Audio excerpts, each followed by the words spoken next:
नमस्कार, बहुत स्वागत आप सभी का। आप देख रहे हैं हकीकत क्या है। मैं हूं सौरभ शर्मा। अभी अमेरिका में क्वाड की मीटिंग शुरू हुई है। 4 पावरफुल देश, अमेरिका, भारत, जापान और ऑस्ट्रेलिया, इनके विदेश मंत्री मिल रहे हैं। वहां भारत ने कहा कि हिंदुस्तान को अपनी आत्मरक्षा का पूरा अधिकार है और भारत अपने हिसाब से फैसले करेगा। अमेरिका जाकर भारत ने एक पॉइंट क्लियर कर दिया है। अब भारत ने तय कर लिया है कि पाकिस्तान को हम जवाब देंगे। पहलगाम हमला इकोनॉमिक वॉरफेयर था। पाकिस्तान ने कश्मीर में टूरिज्म को नुकसान पहुंचाया।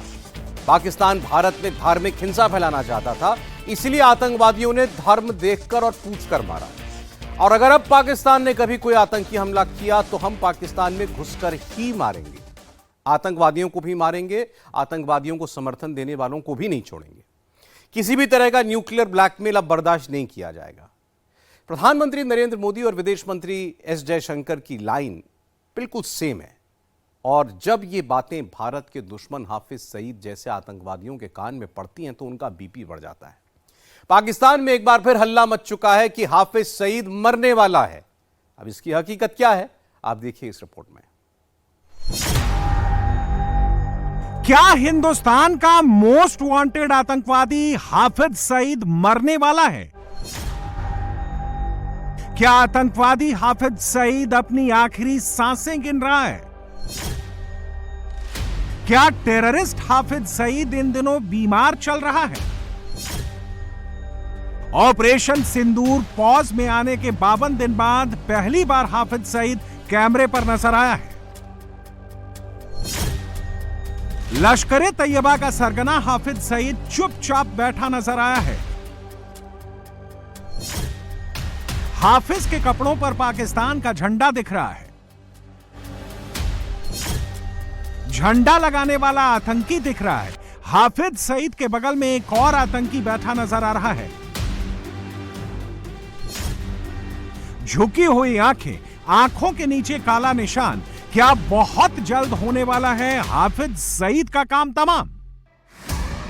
आतंकवादी हाफिज सईद का 25 सेकंड का यह लेटेस्ट वीडियो क्या हिंट दे रहा है?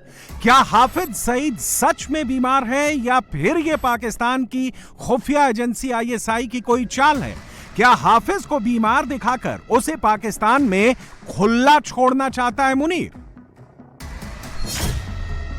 क्या हाफिज सईद की जगह अब उसके बेटे आतंकी तलहा सईद को लश्कर की कमान सौंपना चाहता है मुनीर? पाकिस्तान का रक्षा मंत्री ख्वाजा आसिफ इन दिनों तलहा सईद के साथ क्यों दिख रहा है?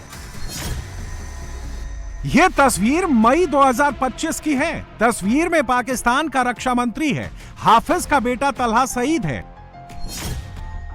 पाकिस्तान का रक्षा मंत्री हाफिज सईद के बेटे के कान में क्या कह रहा है?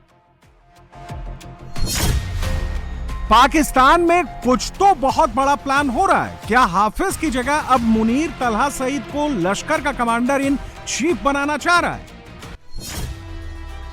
तलहा सईद खुद क्या कह रहा है? क्या सच में हाफिज सईद किसी भी वक्त मौत की गहरी नींद सो सकता है? हाफिज का लेटेस्ट वीडियो आने के बाद उसके आतंकी बेटे तलहा सईद का कबूलनामा क्या हिंट दे रहा है? क्या लश्कर तैयबा का कमांडर अब सच में तलहा सईद ही बनने जा रहा है? तलहा सईद के कबूलनामे से 3 चीजें क्लियर हैं। नंबर 1 ये कि हाफिज सईद भले ही ताजा वीडियो में बीमार दिख रहा हो, लेकिन वो अभी जिंदा है। नंबर 2 ये कि पाकिस्तान हाफिज को अपने पास संभाल के रखेगा, फुल प्रोटेक्शन देगा। और नंबर 3 ये कि मुनीर अब लश्कर की कमान तलहा सईद के हाथों में सौंपने का इरादा कर चुका है। तभी तो पाकिस्तान का रक्षा मंत्री इन दिनों तलहा के कान में खुसर फुसर करता दिख रहा है। और इसका एक हिंट मई 2025 की इन तस्वीरों में भी है, जब भारत के ऑपरेशन सिंदूर के बाद लाहौर के करीब कसूरी में पहलगाम हमले का मास्टरमाइंड सैफुल्लाह कसूरी, तलहा सईद और पाकिस्तान के पंजाब प्रांत की असेंबली का स्पीकर एक साथ एक मंच पर दिखे थे। और उस वक्त पाकिस्तान की पंजाब प्रांत की असेंबली के स्पीकर मलिक मोहम्मद अहमद खान ने तो बाकायदा हाफिज सईद के लिए अपने रिश्तों को पारिवारिक बताया था। वो मंच पर तलहा सईद के बिल्कुल करीब बैठा नजर आया था और उस वक्त तलहा सईद का जो फ्रेम कैमरे में रिकॉर्ड हुआ था उससे एक और चीज क्लियर थी, और वो ये कि पाकिस्तान के फील्ड मार्शल मुनीर ने पाकिस्तान में तलहा सईद की प्रोटेक्शन अचानक बढ़ा दी है। पाकिस्तानी फौज की स्पेशल यूनिट्स की तैनाती एक आतंकवादी की सुरक्षा में लगा दी है और इसका खुलासा भी खुद तलहा सईद ने ही कैमरे पर कर दिया। इस वक्त लश्कर तैयबा के आतंकवादी जहां जहां मीटिंग्स कर रहे हैं, हर मीटिंग्स में तलहा सईद जरूर देख रहा है। इस वीडियो में आप पहलगाम हमले के मास्टरमाइंड सैफुल्ला कसूरी और तलहा सईद को एक फ्रेम में एक साथ सोफे पर बैठे हुए देख सकते हैं। इस बीच आज ही लश्कर के कमांडर सैफुल्ला कसूरी का एक और वीडियो सामने आया है। वो आतंकवादी जिसे अमेरिका ने साल 2018 से ही डेजिग्नेटेड ग्लोबल टेररिस्ट घोषित कर रखा है, उस आतंकवादी का स्वागत पाकिस्तान में फूल मालाओं से हो रहा है। ये आतंकी मस्जिद के भीतर खड़े होकर भारत विरोधी तकरीरें देता है, वो भी मुनीर की फौज के फुल प्रोटेक्शन में।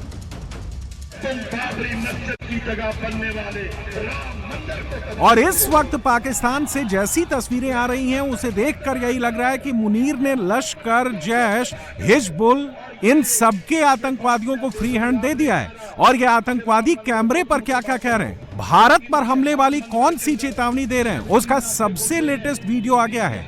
गौर से सुनिएगा, इस वीडियो में माइक पकड़ा आतंकी क्या धमकी दे रहा है। पाकिस्तान में लश्कर, जैश, हिजबुल के आतंकी अयोध्या में राम मंदिर पर हमले की धमकी दे रहे हैं, सोमनाथ तक पहुंचने की बात कर रहे हैं, बाकायदा कैमरे पर यह ऐलान कर रहे हैं। और पाकिस्तान की आर्मी लश्कर के ऐसे आतंकवादियों को बुलेट प्रूफ ग्लास के भीतर खड़ा करके जिहाद वाली स्पीच दिलवा रही है और आतंकवादियों को वीवीआईपी की तरह ट्रीट कर रही है। सबूत आपके सामने है, बुलेट प्रूफ ग्लास के भीतर लश्कर का आतंकी है और ग्लास पर वीवीआईपी टेक्स्ट लिखा है।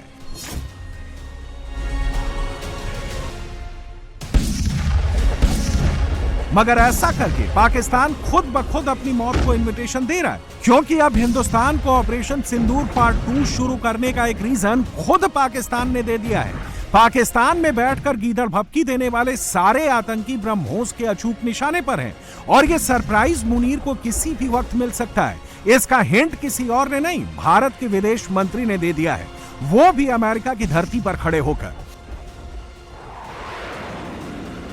5 weeks ago, the United Nations Security Council issued a strong condemnation of a particularly horrific act of terrorism in Pahalgam. It demanded that its perpetrators be held accountable and brought to justice. We have since seen that happen. What that response underlines is the larger significance of the message of zero tolerance for terrorism. The world must come together on some basic concepts: no impunity to terrorists, no treating them as proxies, and no yielding to nuclear blackmail. Any state sponsorship must be exposed and must be countered. S Jaishankar ने सिर्फ इतना ही नहीं कहा, वो एक step आगे गए, हिंदुस्तान के न्यू नॉर्मल का मैसेज दे दिया। अमेरिका से पाकिस्तान को कह दिया, अब अगर पाकिस्तान ने एक भी हिमाकत की तो भारत घर में घुसकर मारेगा और हर उस आतंकवादी को मारेगा जो भारत पर हमले की कोशिश करेगा या फिर हमले के बारे में सोचेगा। और पाकिस्तान को विदेश मंत्री का यह मैसेज कितना सख्त है, इसका अंदाजा इस तस्वीर से लगा लीजिए। फ्रेम में एस जयशंकर हैं, सामने पहलगाम हमले वाला पोस्टर है और इस पोस्टर का फियर पाकिस्तान में अभी से दिखने लगा है। भारत हमला करेगा, यह सोचकर पाकिस्तान में इन दिनों हर रोज एक नया पैनिक दिख रहा है।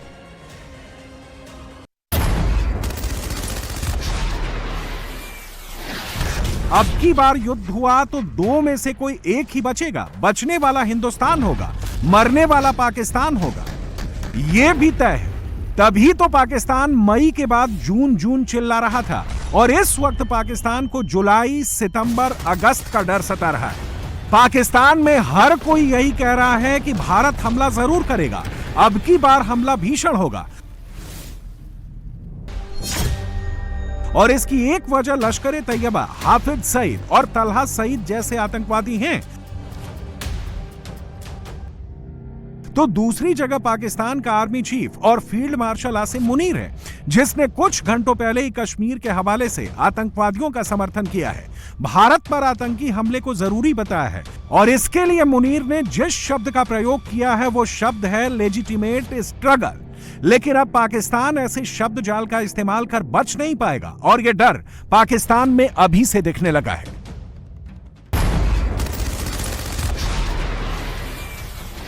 मोदी ने पहले ही क्लियर कर दिया है, पाकिस्तान प्रॉक्सी वॉर नहीं, आतंकवाद की आड़ में सीधे सीधे भारत के खिलाफ युद्ध कर रहा है और अब की बार इसका मुंहतोड़ जवाब दिया जाएगा। यह जवाब ऑपरेशन सिंदूर पार्ट 1 से भी ज्यादा खतरनाक होगा।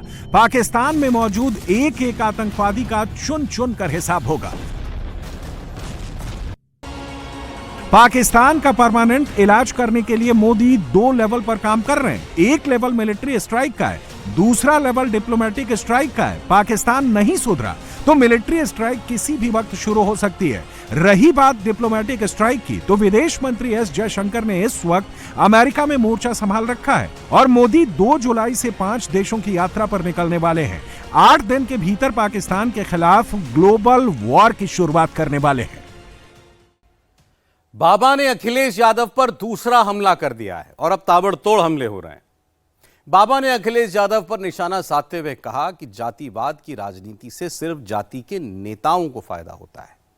बाबा ने कहा कि हाथी चले बाजार और इसे जो कहना है कहता रहे। क्या ये लड़ाई यहां खत्म होगी? क्या बाबा बागेश्वर और अखिलेश यादव की लड़ाई अभी और चलेगी? बाबा बागेश्वर के इस नए एपिसोड में अखिलेश यादव के लिए क्या सिग्नल है, देखिए।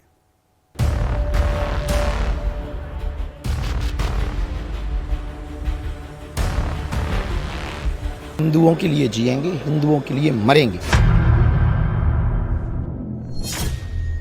बाबा हिंदुत्व की पिच पर ही खेलेंगे, विरोधी जले तो जले। हिंदुस्तान तब हिंदुस्तान है जब यहाँ हिंदू है, और हिंदू जब तक जातिवाद से ऊपर नहीं उठेगा कैसे हिंदू? हिंदू राष्ट्र के लिए बाबा कट्टर हिंदू बनाएंगे, विरोधी चाहे जो कहें। हिंदुत्व, हिंदू राष्ट्र चाहिए तो हमें हिंदुओं होने के लिए सबसे भिक्षा मांगनी है कि आप अपने बच्चों को हिंदुत्व की संस्कृति को भरो, अपने हिंदुओं के संस्कारों को भरो, बच्चों को कट्टर हिंदू बनाओ। बाबा बागेश्वर 24/7 हिंदुओं के लिए जीने मरने की कस्में खा रहे हैं। कुछ नेता बाबा बागेश्वर पर 50 लाख का लेबल चिपकाकर अपनी राजनीति चमका रहे हैं। कई कथावाचक हैं जो 50 लाख रुपए लेते हैं। समर्थक को लाभ हो या ना हो, पर जातिवाद से जातिवाद के नेताओं को लाभ जरूर हो। मंगलवार का दिन धीरेन्द्र शास्त्री और बागेश्वर धाम के लिए खास होता है। लाखों भक्त देश के कोने कोने से बागेश्वर सरकार के दर्शन के लिए आते हैं। जुलाई का पहला मंगलवार विशेष है क्योंकि बाबा और बाबा के विरोधियों के लिए अंडर टेबल 50 लाख लेने को लेकर बहस बढ़ गई है। इस बहस में पूरा देश शामिल हो गया है। जिसको जो कहना है वो कहेंगे। हाथी चले बाजार, तो हम तो अपने हिसाब से कार्य करते रहेंगे, जो सेवा है वो करते रहेंगे। सबके अपने अपने मत होते हैं, हर व्यक्ति का आइकॉन अपने अपने देखने का अलग अलग होता है। कोई आपको अलग दृष्टि से देखता है, हमें अलग दृष्टि से देखता है। सनातन परंपरा का प्रचार कर रहे हैं, हिंदुओं के लिए जी रहे हैं, हिंदुओं के लिए जिएंगे, हिंदुओं के लिए मरेंगे। हमारा सपना है इस देश से जो सबसे बड़ा कैंसर का जहर है, वो जातिवाद का जहर, वो मिटे और देश में राष्ट्रवाद स्थापित हो और भारत हिंदू राष्ट्र। जून में करीब 15 दिन बाबा बागेश्वर विदेश में रहे, वहां से मुंबई लौटे। अब गढ़ा गांव में बागेश्वर धाम की गद्दी पर पहुंच गए हैं, जहां 11 साल पहले पेड़ के नीचे बाबा बागेश्वर बैठते थे। 50 लाख की बहस के बीच पूरा देश जानना चाहता है, विदेश से बाबा कितना पैसा लेकर आए, बाबा बागेश्वर ने पैसा कहां लगाया, इसका पूरा फैक्ट चेक करेंगे। पहले सुनिए बाबा ने विदेश में अमीरी की वजह क्या बताई। विदेश में आपको क्या दिखाई दिया, वहां पे भी आपको लगता है कि जाति की यही वैमनस्यता की भावना क्या है, थोड़ा विस्तार से बताइएगा। इसीलिए वो विदेश हैं, इसीलिए वो संपन्न है। ऑस्ट्रेलिया, न्यूजीलैंड, ये जो देश हैं इसलिए ये संपन्न है क्योंकि ये जातियों में नहीं बटे, ये भेद से ऊपर उठे, इसलिए ये सिर्फ राष्ट्रीयता पर भरोसा करते हैं। इसलिए उस देश के डेवलपमेंट, वहाँ की इकोनॉमी, वहाँ का कल्चर, वहाँ की व्यवस्था, वहाँ का नेचर, वहाँ लोगों का अनुशासन में रहना, ये सब जो हो पाया वो इन्हीं कारण से हो पाया कि वहाँ के नेताओं को ये छूट नहीं है कि आप जातिवाद फैलाओ या भेदभाव फैलाओ। देश में बहस बाबा को मिलने वाले चंदे पर हो रही है। शुरुआत अखिलेश यादव ने की है। आगे आगे देखिए होता है क्या। बाबा क्यों कह रहे हैं कि ये बहस प्रायोजित है? प्रायोजित चीजें हैं और इसमें कुछ लोग अपनी राजनीतिक स्थितियां ठीक करने के लिए, अद्भुत बात ये है और सबसे विचित्र बात इस देश की यही है कि समर्थक को लाभ हो या ना हो, पर जातिवाद से जातिवाद के नेताओं को लाभ जरूर हो। अखिलेश ने जो बहस शुरू की है, बाबा उसमें उलझना नहीं चाहते। वो तो सिर्फ 140 करोड़ हिंदुओं को जोड़कर हिंदुत्व की रक्षा करना चाहते हैं। 140 करोड़ जो हिंदू रहते हैं वो प्रोटेक्ट हो पाएंगे, इसलिए तो हमें हिंदुओं को जगाना है।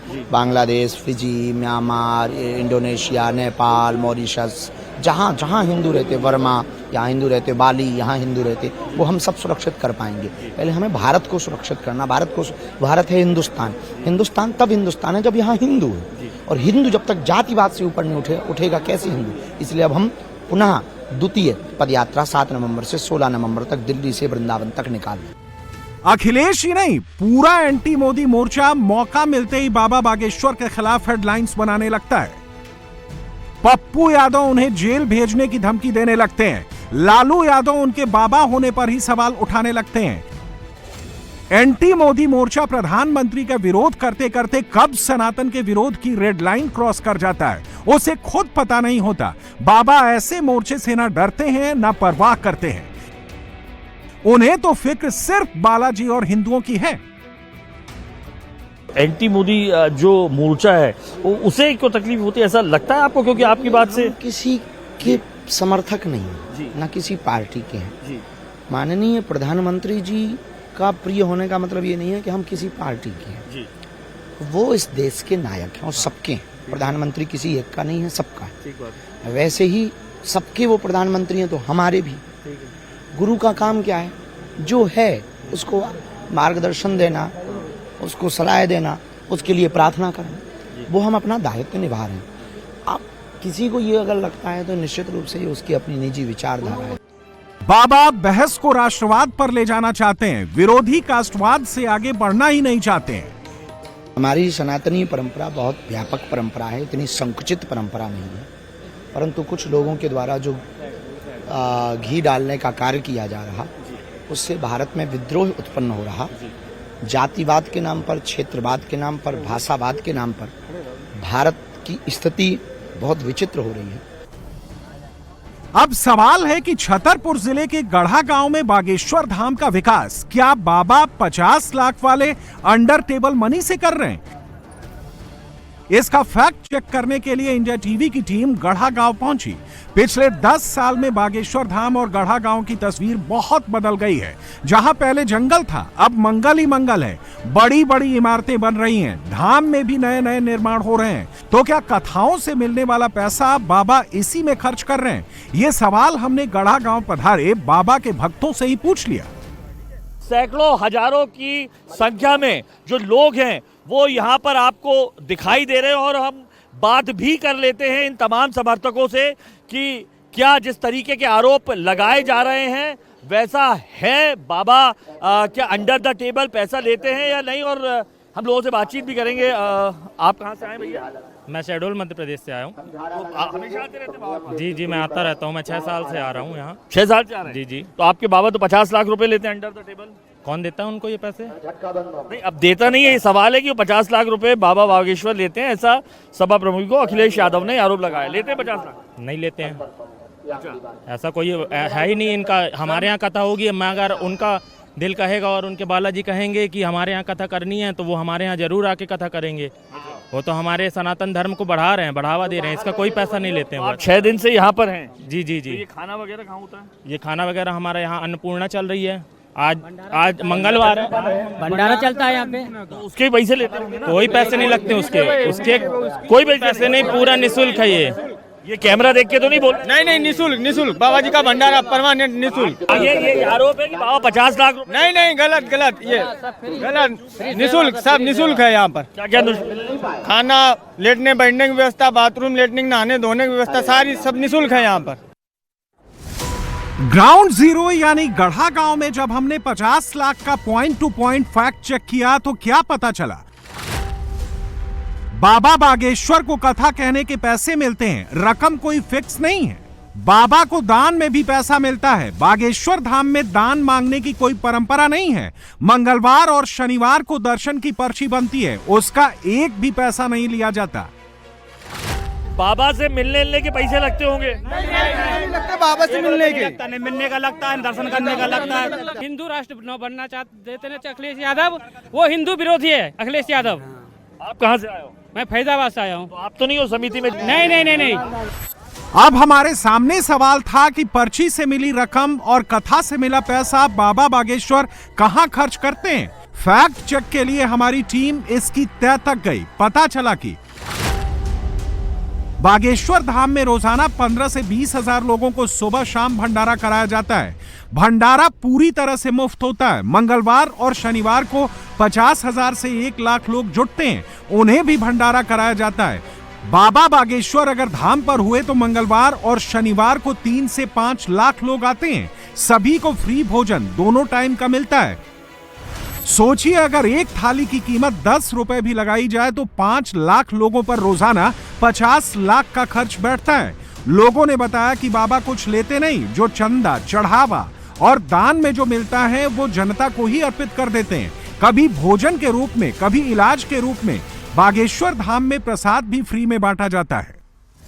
आज कम से कम यहाँ से 3 लाख लोग खाना खा के जाने वाले हैं। 3 लाख लोगों के हिसाब से सुबह से खाना बन रहा है। बाबा कथा है 50 लाख रुपए लेता है, बाबा पैसा लेता है। नेता का कहना है, आरोप लगाना, चोर है वो अखिलेश यादव खुद।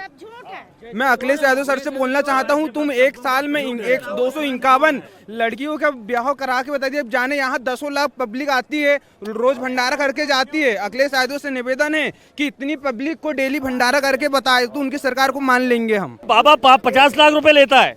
नहीं लेता है। फैक्ट चेक के दौरान हमारे मन में सवाल आया कि 11 साल पहले पेड़ के नीचे बैठने वाले धीरेन्द्र शास्त्री अब हेलीकॉप्टर से कैसे उड़ने लगे, देश विदेश में टूर कैसे करने लगे। पता चला कि बाबा के शिष्य जो पूरी दुनिया में फैले हैं वही टिकट का इंतजाम करते हैं। कथा का आयोजन कराने वाले शिष्य ही उनके आने जाने और रहने का पूरा प्रबंध देखते हैं। 2014 से जब से जुड़ा हूँ गुरुजी से, जब गुरुजी पेड़ के नीचे बैठते थे, हम लोग मोटरसाइकिल से आते थे। हम लोग आज गुरुजी तो हेलीकॉप्टर में हैं, बड़ी बड़ी गाड़ियों में चल रहे हैं, तो खुशी हो रही है ना। गुरुजी तो ये शिष्यों के कल्याण के लिए, हिंदू धर्म के कल्याण के लिए, सनातन के कल्याण के लिए, मानव सेवा के कल्याण के लिए। अगर कोई शिष्य उनको हवाई जहाज पे ले जा रहा है, गुरुजी किराया अपना नहीं देते। कोई शिष्य है, मजबूत है, उसको लगता है कि गुरुजी अच्छा काम कर रहे हैं तो वो टिकट देता है करा करके, है वो गुरुजी नहीं पैसा देते, ना धाम का पैसा लगता है, वो केवल शिष्य देते हैं। वो देश भर के, विदेश के शिष्य, सारे शिष्य देते हैं पैसे और वही ले जाते हैं किराया लगा करके। अब हमारे मन में सवाल था कि क्या एक जगह पर 5 लाख लोगों के खाने का इंतजाम किया जा सकता है, वो इतना व्यवस्थित कि कभी कोई भूखा न लौटे। हमारी टीम बाबा बागेश्वर की अन्नपूर्णा रसोई पहुंची। वहां जाकर पता चला कि पूरा हिंदुस्तान यहां सेवादार बना है। कोई बेंगलुरु से आया है, कोई बिहार, कोई राजस्थान से, तो कोई यूपी से। इस वक्त इंडिया टीवी की टीम एक्सक्लूसिवली उसी रसोई में मौजूद है और आप ये पूरा प्रेमाइसिस देखिए, कितना वृहद बना हुआ है। ये स्वचालित मशीन्स देखिए आप, ये तमाम मशीन्स जो हैं इनमें रोटियां बनती हैं और थालियों की संख्या देखिए आप, हजारों सैकड़ों की संख्या में थालियां, क्योंकि ऑन एन एवरेज ये अंदाज़ा लगा के ये मान के चलते हैं कि दरअसल जो लोग हैं हर रोज़ 20 से 30 हज़ार लोग, और मंगलवार के दिन ये आंकड़ा 40 से 50 हज़ार हो जाता है। बाबा पे तो लोग आरोप लगा रहे हैं कि वो उस कथा के 50-50 लाख रुपए लेता है। वो कुछ भी नहीं लेता, 1 रुपया भी नहीं लेता, 50 रुपया 50 पैसा भी नहीं लेता। मैं बेंगलोर से आया अभी। बेंगलोर से आया। राजस्थान से? हाँ, प्रतापगढ़ जिले से। वैशाली जिले से। लोग क्यों कह रहे हैं कि बाबा पैसा ले रहे हैं 50 लाख? कौन कह रहा है बाबा पैसा मांग रहे हैं? कौन कह रहा है? आप बताइए ना। अखिलेश यादव खुद सही है वो। अच्छा, जो वो गुरुजी के बारे में ऐसे कह रहा है वो सही है अखिलेश यादव। अगर अखिलेश यादव और बाबा के बाकी विरोधी नेता बाबा बागेश्वर की अन्नपूर्णा रसोई देख लेंगे तो शायद दोबारा 50 लाख का सवाल नहीं उठाएंगे। धीरेन्द्र शास्त्री का किचन सिर्फ विशाल नहीं, बिल्कुल मॉडर्न है। बड़ी बड़ी मशीनें हैं, खाने की पंगत के सामने कूलर लगे हैं ताकि हर एक सनातनी बड़े आराम से आनंद पूर्वक भोजन ग्रहण करे। ये देखिए आप, लंबी लाइन लगी हुई है और ये लाइन मुझे दिखाई दी कम से कम 200 मीटर दूर से, जहां पे हमने बाबा की कथा के वक्त लोगों से बातचीत की थी। बाकायदा गर्मी का माहौल है, इसलिए यहाँ पर अगर हम देखें तो ये कूलर्स भी यहाँ पर लगे हैं और हम यहाँ पर महिलाओं से बात भी कर लेंगे। जिस तरीके के आरोप लगाए जा रहे हैं अब तमाम पीठों पर, और हम बात भी कर लेंगे। हाँ बहन, कहाँ से आए हो? सांगा से। कुंडलपुर पास सांगा है। कहाँ पे? मध्य प्रदेश से? हाँ। अच्छा, तो ये रुक तो जाओ एक मिनट। ये इसके पैसे ही से लिए क्या बाहर? नहीं। पक्का? पक्का। बिना पैसे लिए आ गए हो? हाँ। कोई पैसे वैसे नहीं? कोई पैसे लग रहे हैं क्या? नहीं नहीं नहीं, खाने के पैसे नहीं है। अच्छा, किसी भी चीज के नहीं। किसी भी चीज के नहीं। बाबा बागेश्वर हर साल कन्या विवाह कराते हैं। इसका खर्चा कहां से आता है? इस साल 501 कन्याओं का विवाह बाबा कराएंगे। इन कन्याओं को विदाई में बेड से लेकर मोटरसाइकिल तक बाबा गिफ्ट करते हैं। इसके लिए पैसे और सामान का इंतजाम करने के लिए बाबा बागेश्वर देश दुनिया में फैले शिष्यों की ऑनलाइन ऑफलाइन मीटिंग बुलाते हैं। मीटिंग में बाबा अपनी इच्छा बताते हैं कि वो कन्याओं को क्या गिफ्ट देना चाहते हैं। उस दौरान शिष्य बताते हैं कि वो क्या क्या देंगे। बाबा की टीम इसकी लिस्टिंग करती है और महाशिवरात्रि के दिन कन्या विवाह संपन्न होता है। तो ये कन्या विवाह के लिए पैसा ले लेते हैं क्या बाबा? बाबा जी कन्या विवाह के लिए पैसा? अरे इतने भक्त हैं बाबा जी के, उनको जरूरत ही नहीं है देने की। हम सारे भक्त मिलकर करते हैं कन्या विवाह। उनके शिष्य मंडल इतना बड़ा है कि जो चाहिए वो गुरुजी को अर्पण करते हैं।